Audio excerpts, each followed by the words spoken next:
Sahabat Mr. J, kita melanjutkan penelusuran benda-benda peninggalan Tuanku Imam Bonjol. Kali ini kita berkunjung ke Kampung Caniago, Bonjol, Kabupaten Pasaman, menemui Ni Upik, putri dari Pak Ali Usman, salah satu keturunan Tuanku Imam Bonjol dari anaknya yang bernama Nahali Sultan Caniago. Beliau menyimpan beberapa pusaka Tuanku Imam Bonjol yang dititipkan secara turun-temurun oleh keluarga.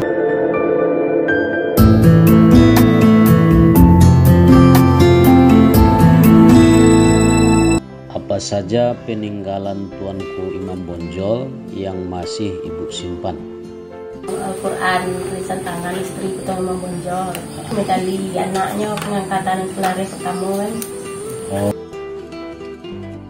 Itu bulan itu kan, lah sekitar saya di sekolah nampak di terakhir. Bulan Tuan Klare yang Belanda Klare. Kayak semua setinggal. Rumahnya di mana tuh Tuan? Tanjung Bungo dia tebak. Katanya bunga pesatu tuanku itu memang dititipkan kauni gitu kan. Iya dari ayah itu Dari ayah. Peninggalan Tuanku Bonjol itu yang diminta oleh pemerintah. naskah yang asli Arab Melayu kan. Yang di awal ini kan lah di Terima Kasih Indonesia Sembilan kan. Jadi apa namanya di Padang di Tiarman. Di Tiarman. Istilahnya asli kan. Kalau boleh mohon diperlihatkan Bu, pusaka Tuanku Imam Bonjol yang disimpan.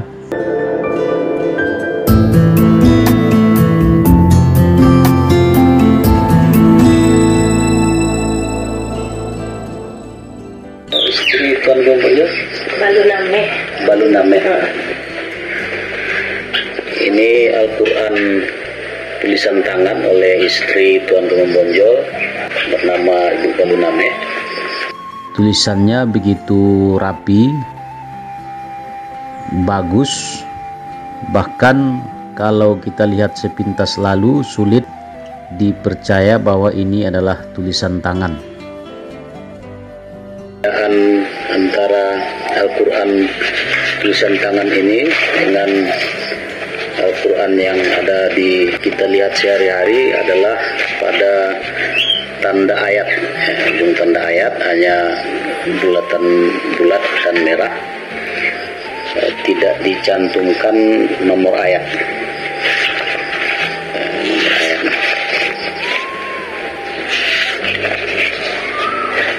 Tulisannya sangat rapi. Ini jelas ya tanda katanya tulisan tangannya. Seirama dengan tulisan yang ada di dalam surah. Jadi cukup jelas bukti bahwa tulisan ini adalah tulisan tangan. Ini juga kelihatan. Dan seterusnya.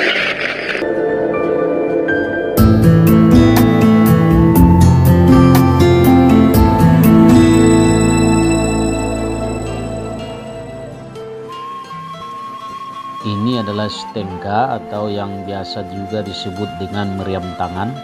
Panjangnya sekitar 1 meter lebih. Meriam tangan ini adalah senjata yang biasa digunakan oleh Tuanku Imam Bonjol di dalam menghadapi tentara Belanda. Terbuat dari besi. Ujung dari meriam tangan ini ada lubang.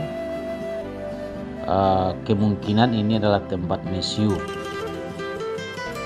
Sedangkan pada pangkal meriam tangan ada tonjolan sekitar 1 cm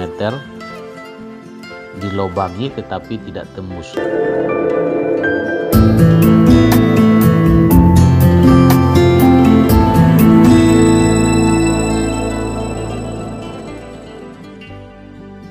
Naskah Tuanku Imam Bonjol ditulis oleh Tuanku Imam Bonjol pada masa pengasingannya di Lota Pineleng Minahasa Sulawesi Utara. Sepengetahuan keluarga, naskah disimpan di Museum Aditya Warman, tapi berdasarkan keterangan Kepala Museum Aditya Warman dan Kepala Dinas Kebudayaan Provinsi Sumatera Barat, naskah Tuanku Membonjol sudah tidak lagi disimpan di Museum Aditya Warman tetapi di Pustaka Daerah. Naskah asli Tuanku Imam Bonjol ini dipinjam oleh provinsi pada tahun 1987 dalam rangka Pekan Budaya di Kota Padang bersamaan dengan Pedang yang Hilang. Naskah ini juga sempat tidak ditemukan selama 21 tahun dari 1987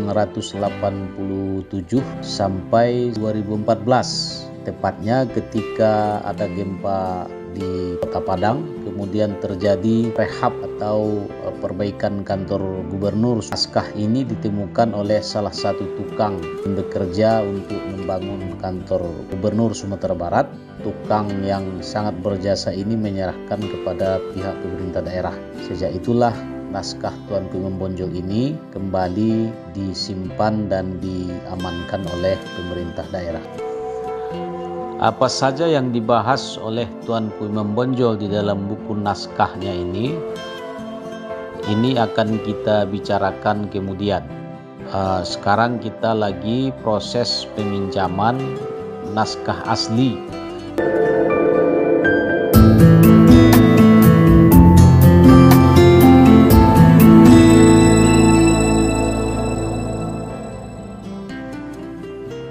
Ini adalah medali pengangkatan Tuan Kulareh yang diserahkan oleh Belanda, bertuliskan Heads Nederland Indisch Government and Sultan Caniago. Pada sisi lain medali perak ini ada lambang kerajaan Belanda.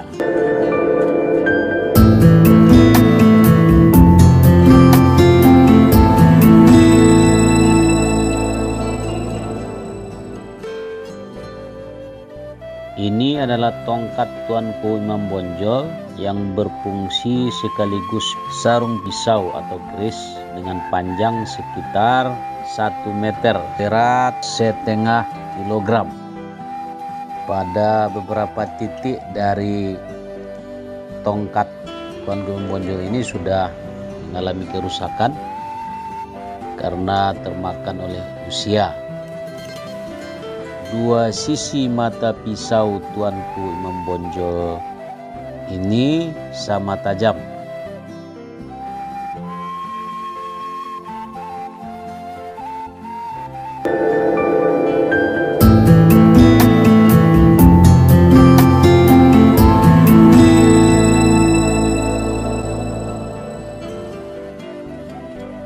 Bagian akhir dari konten ini perlihatkan foto Tuanku Imam Bonjol pada uang kertas pecahan 5.000-an yang dicetak oleh Bank Indonesia. Penempatan foto Tuanku Imam Bonjol pada kertas uang 5.000-an ini adalah bentuk penghargaan negara terhadap perjuangan yang dilakukan oleh Tuanku Imam Bonjol. Pecahan kertas 5.000-an ini adalah cetakan pertama Bank Indonesia. Ketika Bank Indonesia mencetak uang 5.000-an berfoto Tuanku Imam Bonjol. Jejak juang dan serba-serbi tentang Tuanku Imam Bonjol akan terus kita lanjutkan sampai tuntas ke tuntas. Berikan dukungan kepada kami bisa menyelesaikan tugas ini dengan cara like, subscribe, dan